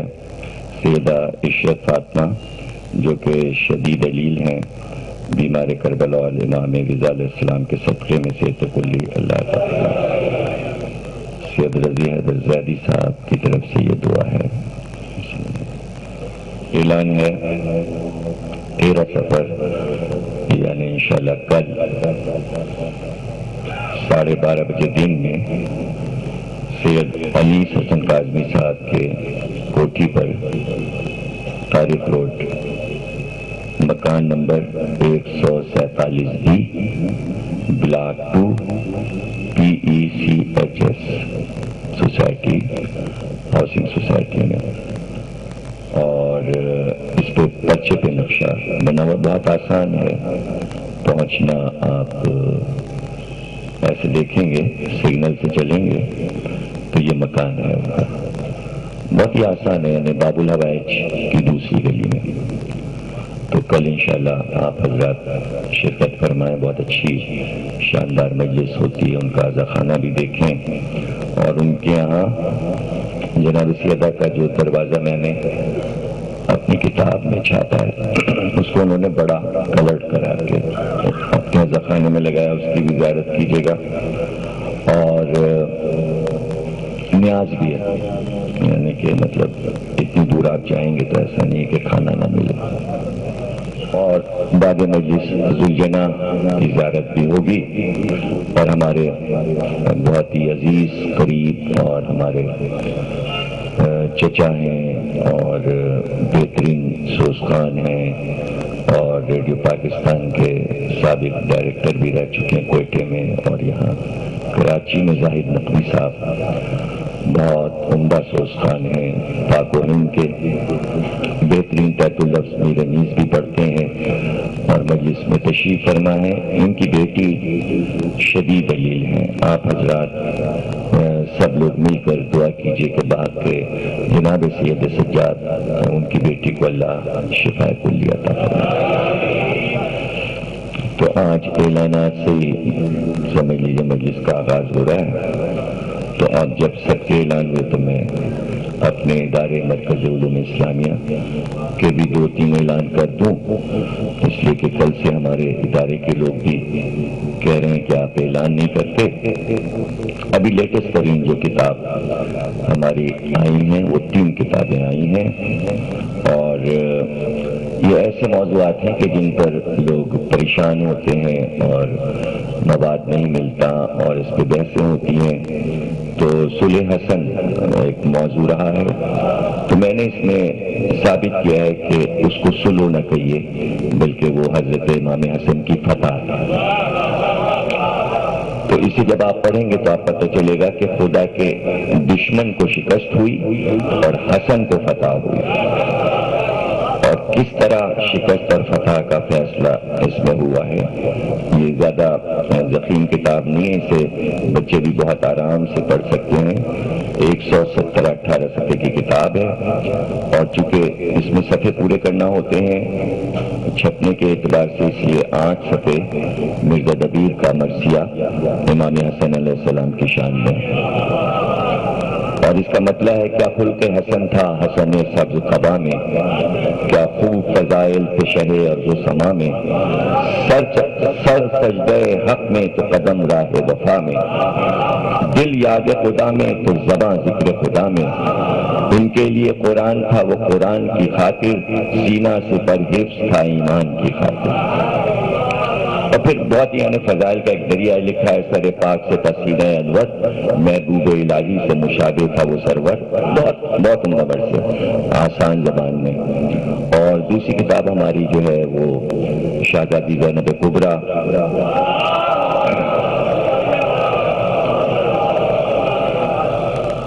اور تاریخ ملک شام۔ تو اس میں دوسرا حصہ اس لیے رکھا گیا کہ چونکہ 2 بار میں نے شام کی زیارت کی، تو اپنے تاثرات میں نے شام کے بارے میں، جو لوگ جاتے ہیں ہر سال، اور اب تو ماشاءاللہ سے چیلوم زیادہ تر قافلے وہاں جا کے کرتے ہیں، کل سے روانگی شروع ہو گئی ہے، اور اللہ سب کو زیارت کرائے۔ تو اس کو میں نے شروع کیا ہے کہ پوری مکمل زیارت شہزادی کی نہیں ملتی تھی، تو مختلف حوالوں سے زیارت کو ہم نے کامل کیا۔ پہلے عربی کی، تو پہلے یہ عربی کی زیارت دے دی ہے، اس میں پوری اور زیر و زبر کے ساتھ کے پڑھنے میں دقت نہ ہو، کمپیوٹر کے ذریعے سب بہت ہی چیکنگ کے ساتھ۔ پھر اس کی ہم نے ترجمہ اور شرح کیا ہے، تو ترجمہ اور شرح ایک ہی میں رکھا ہے، یہ نہیں کہ ترجمہ کر کے پھر اس کی شرح کرتے، بلکہ وہیں پر ایک ایک جملے کی شرح ہم نے کر دی ہے۔ اور پوری زیارت کا ترجمہ ہے، جب آپ ترجمے کے ساتھ زیارت کریں گے تو لگے گا ایک پوری مجلس پڑھ رہے ہیں آپ، بہت لطف آئے گا آپ کو۔ پھر اس کے بعد سوانح حیات ہے بی بی کی، اور اس کے بعد پھر ظاہر ہے کہ ہمارا ریسرچ ورک ہے، اور اس میں ایک ہماری تقریر حضرت زینب پہ، یوم زینب جو ہوتا ہے رضا حسینی کا، تو اس میں ایک تقریر میں نے کی تھی انبیاء اور حضرت زینب، تو ہر نبی سے حضرت زینب کا فضائل میں موازنہ، تو وہ پوری تقریر اس میں، مطلب پوری تو نہیں آئی، مطلب یہ کہ فضائل نکال کے وہ پورشن جو حضرت زینب سے متعلق تھا وہ اس میں آ گیا۔ اور ایک ہمارے فوجی ریٹائر بہت مشہور جنگ میں لکھتے ہیں فضل حق صاحب، پہلے سنت ہیں، تو انہوں نے ایک جنگ اخبار میں دربار یزید کا نقشہ پیش کیا تھا کہ حضرت زینب نے اپنی شجاعت کا مظاہرہ دربار میں کس طرح کیا، تو یہ مضمون جنگ اخبار سے، اخبار جنگ کا حوالہ ہے۔ بہت اچھا مضمون لکھا انہوں نے اس میں حضرت زینب پر، بلکہ انہوں نے یہ بھی اس میں لکھا کہ حضرت زینب کی یادگار مسلمانوں کو منانا چاہیے، زور دیا اس بات پر۔ پھر اس کے بعد اتنا میٹر یہ ہو گیا، پھر اب جتنے بھی ورلڈ میں تمام دنیا میں، مصر میں، لبنان میں اور ایران میں اور ہندوستان اور پاکستان میں حضرت زینب پہ جتنی کتابیں لکھی گئی ہیں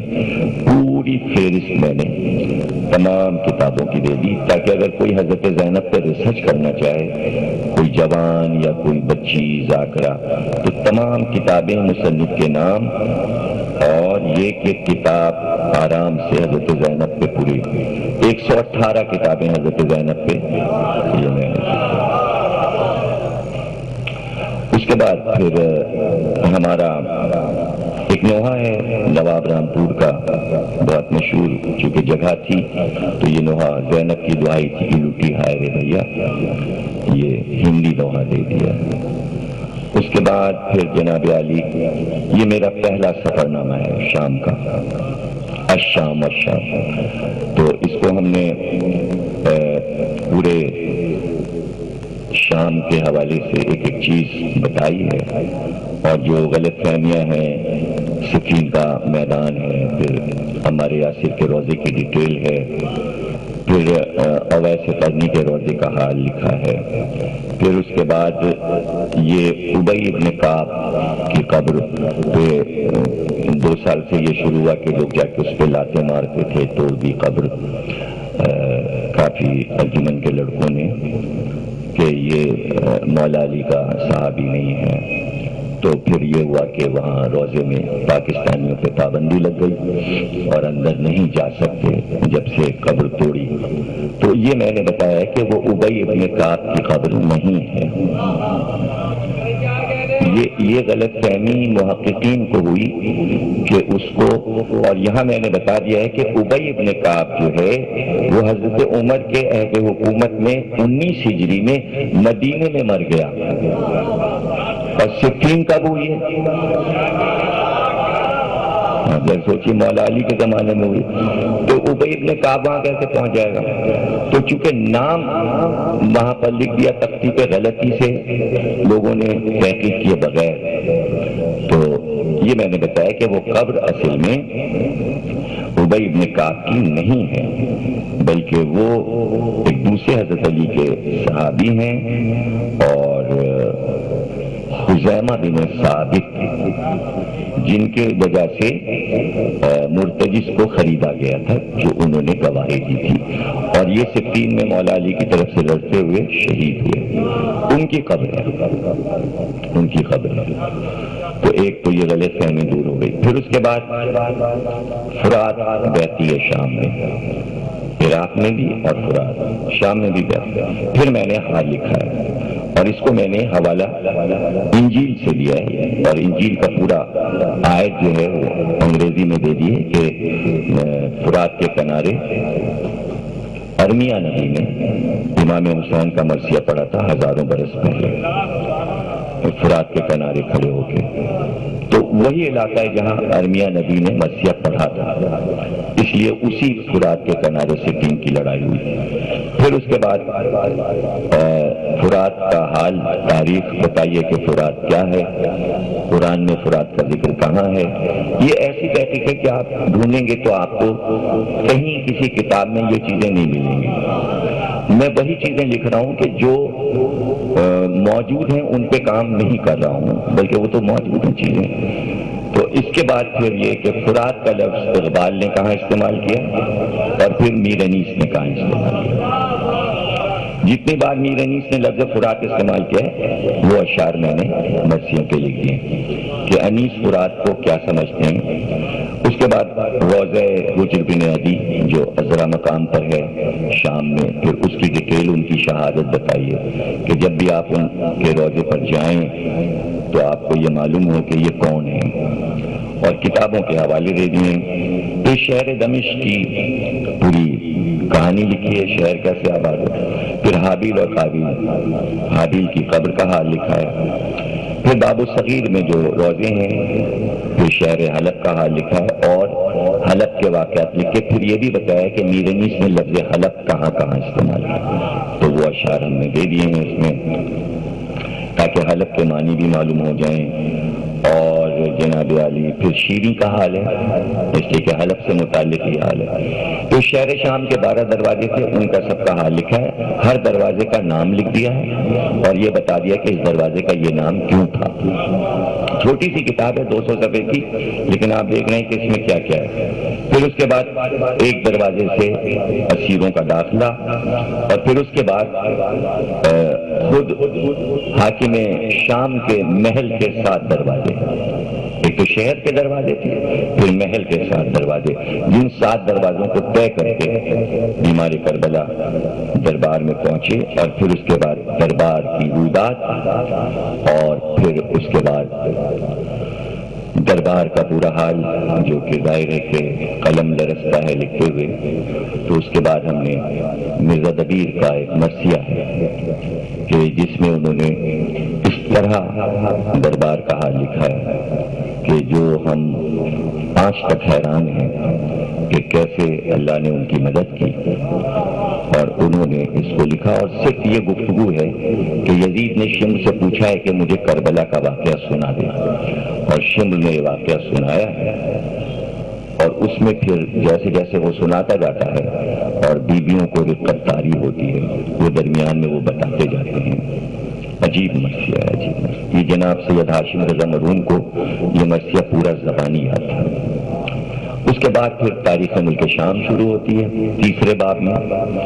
اور اس میں رسول اللہ شام میں کتنی بار گئے، ابو طالب کتنی بار گئے، پھر اس کے بعد پورے شام کے کتنے شہر ہیں، ان شہروں کا حال، پھر کتنے میوزیم ہیں شہر میں، میوزیم میں کیا کیا ہے، ہر شہر کی تاریخ، پھر انگریز کب آئے شام میں، پھر دمشق یونیورسٹی کا حال ہے، پھر حلب کی یونیورسٹی کا حال ہے، پھر حافظ الاسد نے جو کتب خانہ بنایا تھا اس کا حال ہے، پھر اس کے بعد تاریخ ملک شام، پہلی عالمگیر جنگ میں شام کیا تھا، پھر کن کن ملکوں کے ساتھ شام رہا، پھر ایران سے کیسے دوستی ہوئی، شام اور ایران کی دوستی کا چیپٹر قائم کیا ہے، پھر اس کے بعد باہمی دوستی اور شام میں مذہبی خیالات کتنے طریقے کے لوگ پائے جاتے ہیں، کون کس مذہب کو مانتا ہے اور کتنے لوگ ہیں ہر مذہب کے ماننے والے، پھر اس کے بعد ابو ذر کا آنا شام میں، پھر اس کے بعد سید سجاد کا پورا خطبہ دیا ہے، اور اس کے بعد حضرت زینب کا پورا خطبہ ہے، اور پھر یہ بتایا کہ اس روز کیا گزری، پھر خطبے کے اثرات کیا ہوئے، اور اس کے بعد پھر آداب زیارت حضرت زینب کہ آداب کیا ہیں، روضے میں کیسے داخل ہوں، پھر ولایت کی نشانیاں کہ ولایت لے کر آئے تھے یہ سارے قیدی، اور پھر جناب زینب کے بارے میں تاثرات، ایسی خواتین مصر کی اور مشہور عائشہ بنت شافی جس نے سمانیات حضرت زینب کی لکھی، پھر اس کے بعد جناب فضا کا حال، اور پھر رقیہ اور فضا اور سب تمام شخصیات، پھر زائرین کے لیے ہدایات آخر میں، اور پھر آخر میں پھر ایک سلام، چونکہ ہم نے یوم زینب کروایا تھا سب سے پہلے 1985 میں رضویہ میں جناب زینب کا جشن 1400 سالہ، تو اس میں اہل سنت شاعر اعجاز رحمانی نے جو سلام پڑھا تھا وہ چونکہ مجھے دے دیا تھا تو سن 85 سے میرے پاس پڑھا تھا، تو یہاں جگہ بچی تھی، وہ سلام ان کا دے دیا کہ جگر گوشہ مصطفیٰ و علی ہے، وہی گلشن فاطمہ کی کلی ہے، وہ شمع در فاطمہ و علی ہے، مصائب کی جو آندھیوں میں جلی ہے۔ اور دوسرا جو اس کا قطع شروع کیا، یہ کس کی زباں پر ستم کا ہے قصہ، یہ کیوں سارے دربار میں کھلبلی ہے، قافیے بہت اچھے انہوں نے استعمال کیے، اور آخر میں حضرت زینب کا زیارت نامہ، سطریں عربی اور اردو کی دونوں، اور بی بی کے سلام پر کتاب کو ختم کر دیا گیا۔ اس طرح یہ آپ 223 یہ ہو گیا جناب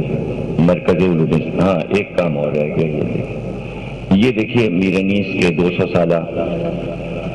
جشن ہوا اور اس میں بہت عالی شان ہندوستان پاکستان میں منایا گیا، لندن میں اور امریکہ میں۔ تو اب 200 سال انیس کی ولادت کو ہوئے، تو وفات کو تو 100 سال ہوئے، ولادت کو سمجھیے کہ 200 سال ہو گئے۔ 1803 میں چونکہ پیدا ہوئے تھے وہ۔ تو اب اس جشن پہ یہ کتاب میں نے شائع کی ہے ان کو خراج عقیدت پیش کرنے کے لیے۔ تو تھوڑی سی یہ بھی ایک معلوماتی تقریر کا حصہ ہی ہے، اور جو شوقین ادب کے 720 صفحے کی کتاب ہے یہ، اور اس میں جو ہمارے اردو کے استاد تھے جن سے ہم نے اردو پڑھی ہے شیعہ کالج میں، اس کتاب کو میں نے ان کے نام انتساب کیا ہے تاکہ وہ بھی خوش ہوں۔ ذرا لکھنؤ میں رہتے ہیں پروفیسر ڈاکٹر قاسم علی خان، بہت محبت کرتے ہیں ہم سے۔ تو جناب علی عجیب چیز ہے وہ، یعنی ہم رہتے لکھنؤ میں ہیں اور ہمارے ادارے کے لیے لکھنؤ سے انہوں نے 25,000 روپے بھجوائے کہ یہ ادارے میں، اب بتائیے میں شرمندہ 25,000 میں ان کے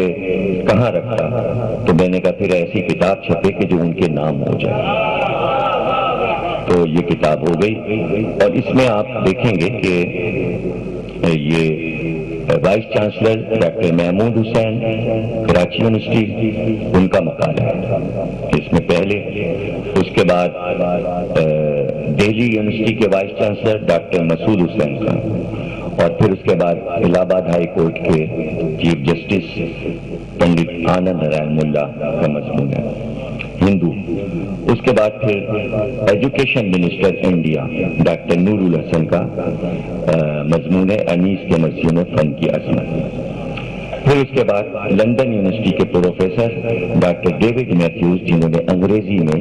میر انیس پہ مقالہ لکھا تھا، ڈاکٹر ماجد رضا آبدی نے اس کا اردو میں بہت سلیس اچھا ترجمہ کر دیا۔ پھر اس کے بعد میرا مضمون ہے میر انیس کے مرثیوں میں عباس کا علم، اور پوری علم کی تاریخ میں نے حضرت آدم سے لے کر اور انیس کے کلام سے آپ دیکھیں گے کہ کیسے میں نے اس مضمون کو سجایا ہے۔ پھر میرے مضمون کی تاثیر میں ایک اور مرحوم ادیب انڈیا کے تھے شہید صفی پوری، تو انہوں نے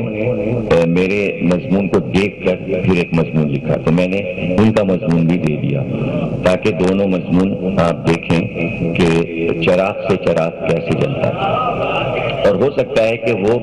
میرے مضمون سے آگے بڑھ گئے ہوں اور مجھ سے اعلیٰ مضمون لکھا ہو، اس لیے کہ میں فیصلہ نہیں کر سکتا،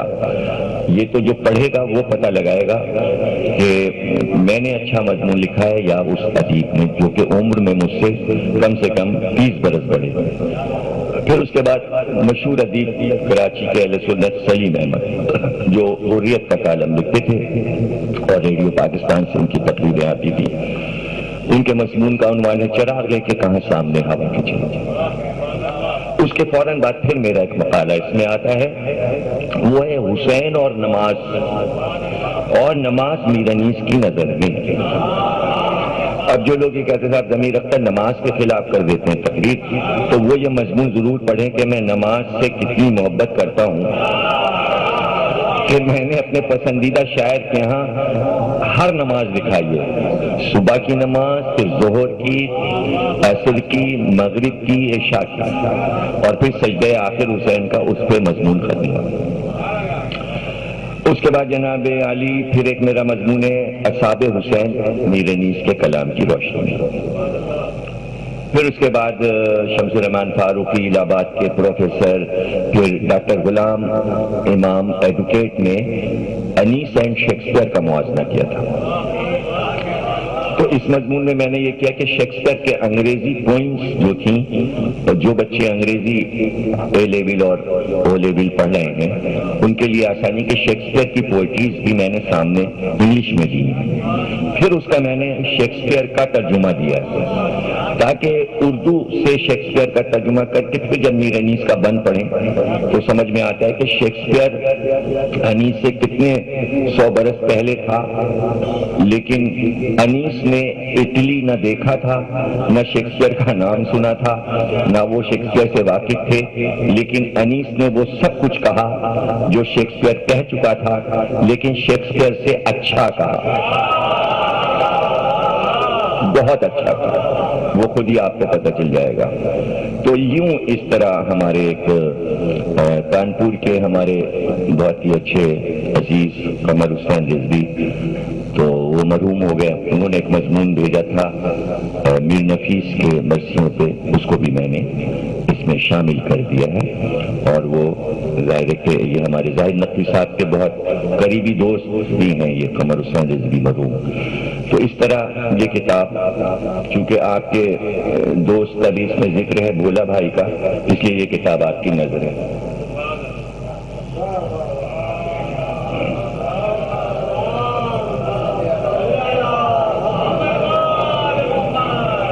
بھائی ناراض تو نہیں ہوئے آپ نے؟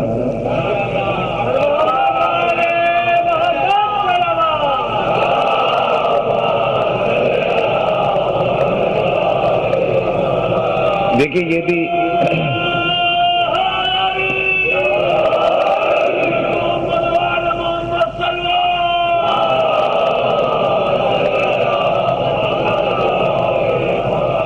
یہ بھی بہت ضروری کام تھا جو ہوا، اور میں سمجھتا ہوں کہ تحریر جو ہے وہ تقریر سے زیادہ ضروری ہے، اس لیے کہ اس وقت جو نکل رہا ہے ہماری قوم سے وہ اس کوشش میں ہے کہ ہم مجلسیں پڑھیں اور اشرے پڑھیں۔ تو اگر کسی نے ہم سے سیکھا ہے کہ تقریریں کی جائیں، تو پھر ہم سے یہ بھی سیکھو کہ کتابیں لکھی جائیں، تاکہ یہ الزام آنے والی صدیوں میں نہ رہے کہ تقریروں پہ لگا دیا گیا اور تحریری کام رہ گیا۔ حالانکہ تحریری کام بنیادی کام ہوتا ہے، تحریر نہیں ہوگی تو تقریر ہوگی کیسے ہو سکتی ہے؟ اس لیے کہ تقریر کی بنیاد تحریر پر ہی ہوتی ہے۔ اب ہم پریشان ہیں، عنوان ہے صاحب کہ یہاں کا آج دوسری تقریر ہے جامعہ سپہ نشر چیلم کی، اور موضوع ہے بت شکن اور بت تراش۔ تو اصل میں تو موضوع تھا بت شکن اور بت پرست، لیکن پرست کا لفظ الیکشن کی وجہ سے نکالنا پڑا، کیونکہ الیکشن کے دوسرے دن سے اشرا شروع ہو رہا تھا۔ تو اب سوچتے رہے کہ بھئی پرست کی جگہ کون سا لفظ لائیں، سوچتے کہ پھر بت کے ساتھ کتنے لفظ آتے ہیں، یا تو بت شکن آتا ہے یا بت پرست آتا ہے، اور پھر ایک ہی لفظ بچا تھا بت تراش۔ اب اور کوئی چوتھا لفظ تو تھا نہیں جو بت کے ساتھ آئے،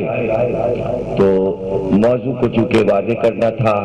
اور دیکھیں یہ کہ موضوع ظاہر ہے کہ حیرانی ہوگی کہ بھئی ایسا موضوع کوئی اور موضوع ایسا عام سر۔ دراصل بات یہ کہ میں قرآن سے فعال دیکھتا ہوں، اور جو سی آیت کھلتی ہے اسے موضوع قرار دیتا ہوں۔ تو جیسے یہاں اشتہار جا رہا تھا تو حسین رضا صاحب ہمارے بیٹے نے پوچھا عنوان ناصر رضا صاحب نے، تو میں نے فوراً قرآن کھولا، تو جو آیت آئی وہ بت پرست اور بت شکن کے بارے میں تھی، اور اس میں لفظ بت ظاہر ہے کہ اردو اور فارسی لفظ ہے، قرآن میں اس کی جگہ اصنام صنم کا ذکر ہوا ہے۔ قرآن بت کو صنم کہتا ہے، اصنام تو صنم پرستی۔ اور انشاءاللہ آنے والی تقریروں میں ہم قرآن کی اس فکر کو پیش کریں گے کہ جہاں پر اللہ نے بت پرستی کے بارے میں ڈیٹیل سے تفصیل سے گفتگو کی ہے، اور اللہ نے ان بتوں کے نام گنوائے ہیں کہ تم جن جن بتوں کو مانتے ہو۔ پھر ظاہر ہے کہ قرآن میں وہ نام آئے ہیں، پھر میں ان کے معنی بتاؤں گا، پھر ڈیٹیل بتاؤں گا کہ یہ بت کیوں بنے، کس وجہ سے بنے۔ لیکن میں ڈائریکٹ ایک دم سے موضوع پہ اس لیے نہیں آ رہا ہوں کہ پھر بہت ہی تشنگی رہ جائے گی، اس لیے مجھے کل بھی ایک تمہید کرنا پڑی اور آج بھی ایک تمہید کرنا پڑے گی، اس لیے کہ جہاں پر میں نے کل گفتگو کو اختتام تک پہنچایا اس کے آگے سے ابھی بہت سی باتیں باقی، اور جو سب سے اہم بات کل بھی کہی میں نے اور آج پھر کہوں گا کہ دیکھیے، کوئی بھی کتاب تاریخ اگر لکھ دی جائے تو یہ ضروری نہیں ہے کہ وہ پھر اس پہ مہر صداقت لگ گئی۔ یہ تحقیق ریسرچ کے خلاف ہے، یہ بات ریسرچ کے، جب ریسرچ جاری یعنی تحقیق، اچھا تحقیق سے گھبرائے نہ کریں، تحقیق کا دوسرا نام عربی میں اجتہاد ہے، کیونکہ ہمارے یہاں اجتہاد اسی لیے رکھا گیا کہ کسی وقت تحقیق رکے نہ، اسے کہتے ہیں اجتہاد، تو علوم بڑھتے رہیں، اسی کو آپ تحقیق کہتے ہیں، جسے اجتہاد کہتے ہیں۔ تو یہ سوچنا کہ جو سنتے آئے ہیں بیتناہی ہے، اس کے علاوہ سنا تو بھپ ہو گئے اور حق ہو گئے، اس کی ضرورت نہیں ہے، ہمنق ہونے کی ضرورت نہیں ہے، بلکہ حشاش بشاش رہیں، حق بک نہ ہو، دونوں لفظ ہیں محاورے، حق بک ہونا اور حشاش بشاش ہونا، تو بہتر یہ کہ حشاش بشاش سنیں اور خوش رہیں، اور بالکل پرواہ نہ کریں کہ سن رہے ہیں، نہیں سن نہیں رہے، ہم لکھ بھی رہے ہیں، یعنی وہاں بھی چیزوں کو صحیح کر رہے ہیں، تحریر میں بھی اور تقریر میں بھی۔ تو اب دیکھیے کہ ایک فکر دیتے ہیں آپ کو، جو بات میں نے کہی اس کو سوچنے کے لیے غور کیجیے کہ عام طور سے سرکار دو عالم کی زبان حیات مورخین لکھتے ہیں، ہزاروں کتابیں لکھ دیں عربی فارسی مورخین نے، شیعہ اور سنی نے، لیکن جزیرہ عرب سے زبان حیات شروع کرتے ہیں۔ عرب کے یہ حالات تھے، ایسا جزیرہ تھا، یہ لوگ تھے، اور اس میں حضور آ گئے۔ کیا یہ حضور کی زبان حیات کا حق ادا ہو گیا؟ یہ حق ادا ہو گیا۔ بہت آگے بڑھے، انہوں نے کہا نہیں عرب سے نہ شروع کیجئے، دراصل زبان حیات کو جناب ابراہیم سے شروع کیجئے، اس لیے کہ پہلے مسلم کا اعلان حضرت ابراہیم نے کیا تھا، میں پہلا مسلم ہوں، تو اسلام وہاں سے شروع ہوتا ہے، اس لیے حضور کی زبان حیات ابراہیم سے شروع کی۔ چلی بڑی ہمت کی کہ ابراہیم سے شروع کر دیا، نہ کرتے تو کیا ہوتا، کعبہ کوئی حضور نے تھوڑی بنایا تھا، حج کوئی حضور نے تھوڑی رکھا تھا، یہ تو سب ابراہیم کے دور پہ ہو رہا تھا۔ تو اب زبان حیات حضور کی، ابراہیم سے آپ کو شروع کرنا پڑے گی، لیکن ضروری نہیں ہے